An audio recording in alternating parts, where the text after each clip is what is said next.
25 বছর পর আবারও যীশু খ্রিস্টের জন্মদিন ধুমধামের সঙ্গে উদযাপন করা হচ্ছে ভ্যাটিকান সিটিতে। খ্রিস্ট ধর্মাবলম্বীদের তীর্থস্থান হিসেবে পরিচিত এই সিটিতে আবারও এসেছে পাপ মোচনের দিন। এ উপলক্ষে উৎসবের হাওয়া বইছে গোটা শহরে। ভ্যাটিকান সিটির জুবিলি নামে পরিচিত এই অনুষ্ঠানে অংশ নিতে দেশ বিদেশের বিভিন্ন প্রান্ত থেকে ছুটে আসেন খ্রিস্ট ধর্মাবলম্বীরা। উৎসব আয়োজনে চলছে কেনাকাটাও। পাপমোচনের বছর হিসেবে জুবিলি উদযাপনেও প্রস্তুতি চলছে পুরোদমে। এর আগে 50 বছর পরপর জুবিলি অনুষ্ঠিত হলেও এখন 25 বছর পরপর আয়োজন করা হয় এই উৎসবের। আমি সিসিলি থেকে রোমে এসেছি বড়দিন উদযাপনের জন্য। রোমের সৌন্দর্য আমাকে মুগ্ধ করে। 24 তারিখ রাতে আমরা বড়দিন উদযাপন করব, স্বজনদের উপহার দেব এবং মধ্যরাতে সবাই একসঙ্গে যীশু খ্রিস্টের প্রতি শ্রদ্ধা জানাবো।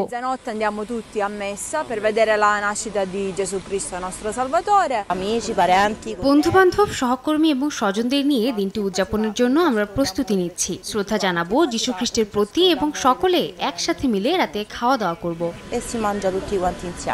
এবার জুবিলি শুরু হবে 24 ডিসেম্বর সন্ধ্যা 7টা থেকে, চলবে 2026 সালের 6 জানুয়ারি পর্যন্ত। বড়দিনকে সামনে রেখে ইতালির নাগরিকদের ব্যাপক প্রস্তুতি লক্ষ্য করা যাচ্ছে। বিভিন্ন দোকানপাটগুলিতে তাদের যেমন ভিড় লক্ষ্য করা গেছে, তেমনি ভ্যাটিকান সিটি সহ দর্শনীয় স্থানগুলিতেও তাদের উপস্থিতি সমানভাবে লক্ষণীয়।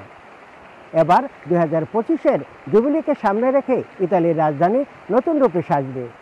সেক্ষেত্রে এবারের বড়দিন হবে অনেকটাই ব্যতিক্রম এবং বর্ণাঢ্য।